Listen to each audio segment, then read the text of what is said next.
పూర్ణాహుతికి అందరూ రావాలి. అందులో చుట్టూ ఉన్న సామాన్లన్నీ పట్టుకెళ్ళి పాడేయడం కాదు, మనలో ఉండే దుర్గుణాలన్నీ అందులో పాడేయాలి. మొత్తం ఏముంటే పట్టు చీరలు కూడా పాడేస్తున్నారు, బాగా ఓవర్ యాక్షన్ ఎక్కువైపోయి. ఎవరికైనా దానం ఇవ్వాలి, చీరలు పట్టుకెళ్ళి అగ్నిలో పడేయడం ఏంటంటే పిచ్చి ఆలోచన.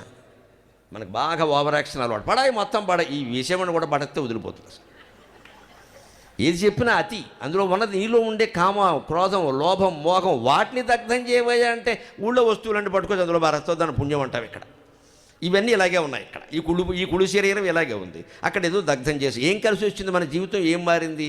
ఎన్ని యజ్ఞాలు చూసినా, ఎన్ని పూర్ణాహుతులు చూసినా, ఎంత మసి తీసి మొహం మీద పెట్టుకున్నా మసి మిగిలింది, మొహం అలాగే ఉంది.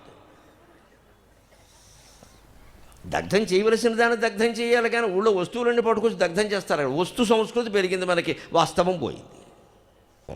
వేదం చదివిన వాళ్ళకి బాగా తెలుసు.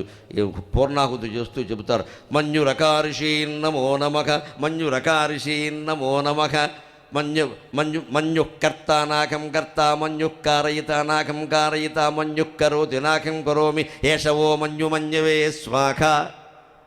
ఏదైనా పని చేస్తే కోపం చేసింది నేను చేయలా, నాలో ఉండే కోపం కారణంగా చేశా.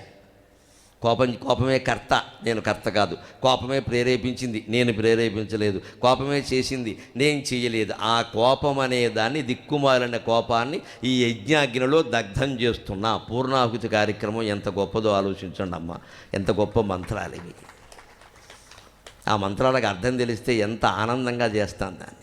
కామం, కామవాంఛ, ఈ కోరికల విషయం కూడా అంతే. కామకర్త అనాకం కర్త, కాహం కర్త, కామకర్త అనాకం కర్త, కామ ప్రేరయిత అనాకం ప్రేరయిత, కామకరోతి నాకం కరోమి, ఏషవో కామకామాయ స్వాహ.